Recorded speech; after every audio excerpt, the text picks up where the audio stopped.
Just another day. Just another day, shot 6 times, yet another case. Just another day, 6 cops and a taser, but this ain't about race. Killers committed to making money and saving face, givers of the orders for socially acceptable assassination, media blacked out so they can act out with no complications. But there are people broadcasting live, ensuring the truth survives. We know they're dropping bombs, they're dropping austerity, and there's diversity sensitivity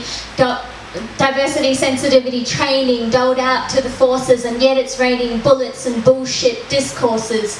Multicultural facade, white dotted with requisite diversity card colour, but the only start to any rainbow we have here is clear. Regulation blue splattered with a bloody red hue. Just another day, shot 6 times, yet another case. Just another day, 6 cops and a taser, but this ain't about race. We are razor sharp and permanently armed with ideas, photoshopped into weapons, photoshopped into crime in real time, making us fair game, and we say shame as they try to blame us and our demands. They made this mess, and now they're trying to shut down protest, but our response is beyond unrest. It is self-defense. It is the voices of the violent silence, masses robbed of even the usual limited choices, and now we're shouting out through the holes in the night shifts, shouting out through the holes in our blankets of suffocation, shouting out against this reiteration of colonization. There's no fine line. The division is clear. It's them tanks over there and us people over here. Just another day, shot 6 times, yet another case. Just another day, 6 cops and a taser, but this ain't about race. And they are crowned and awarded rewards, and we are drowned in our own blood. And it's been ages, but nothing has faded into tear-gassed air, and we're not jaded. And we know this ain't fair, and we're still out to bust up the protectors of the murderers. They will scrub their hands in the night in the hope of reinstating a clean heart, but that won't even start to lift the guilt.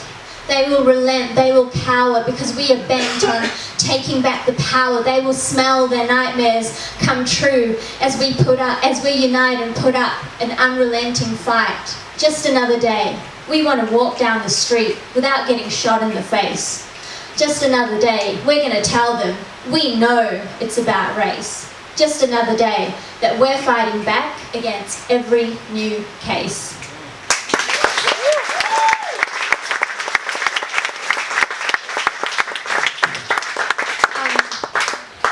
Thanks everyone for coming out tonight. So that last poem I wrote shortly after Ferguson, shooting of Michael Brown and what went on there, but also around that time a teenager in Blacktown, NPR Mom, was brutally dragged down the stairs at Blacktown Station while unconscious and tasered. Some of you might have seen the video at that time, but it was absolutely horrific. This next poem is one I wrote ages ago. I wrote part of it ages ago, and then I finished it in light of the new lamb ad for Invasion Day, I guess. I finished it at lunchtime, so we'll see if I remember it. And I agree with what's been said before. We're definitely here to share spoken word, be entertained, to make us think, but hopefully to gain strength in taking some of our beliefs outside into our workplaces, unions and communities. So here it goes.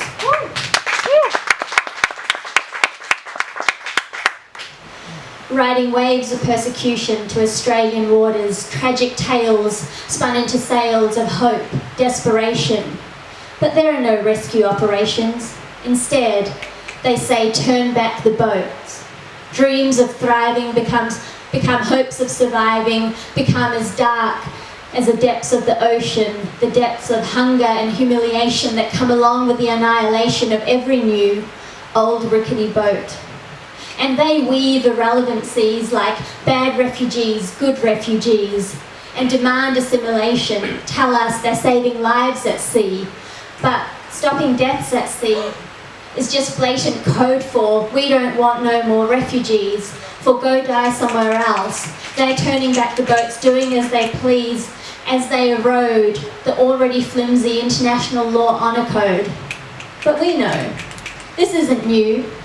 Refugee scapegoating fits into white Australia policy like a bloody hand into a welcoming glove, sweating out racism from above, presenting young Muslim girls with Aussie flags, but doing nothing to change the anti-Muslim tide. Shit is still real when not terrorist related has evolved permanently to mean no Muslims were involved. And no, we're not going to hold hands in a multicultural circle to barbecue lamb atop of buried uranium and casual genocide. This isn't unity but a different divide, still lines in the sand. Cheese here out front, cricket out the back please. Not enough stream time to see whether the refugees even land amongst making light of the past, just a cast created for easier stereotyping, profitable media hyping. But there is certainly heaps of space to spare, and despite the Hansons and Bernardis, most of us really care. We don't need more love, that's already an ample supply. We need to try stronger, stand truer, live louder. Turnbull and co, we know what they're about, and if we dwell in doubt, their hands will get bloodier, their policies muddier. But we're not about to let that happen.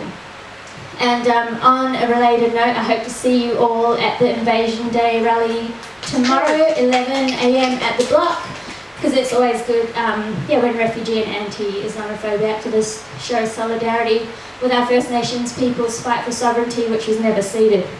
And also I have to say that despite the Australianisation of my accent, I am from Aotearoa. And even though we're raised to bag Australians at every opportunity, I feel I have to disclaim that I'm not trying to claim that New Zealand is better when it comes to refugees, although Australia is the definite trendsetter. But yeah, when John Key was Prime Minister, he put through some pretty atrocious anti-refugee laws, which is especially ridiculous. He's created fear-mongering around boat people when there hasn't actually been a boat land on Aotearoa's shores pretty much ever. So yeah, we need to keep the fight going in Aotearoa and here as well.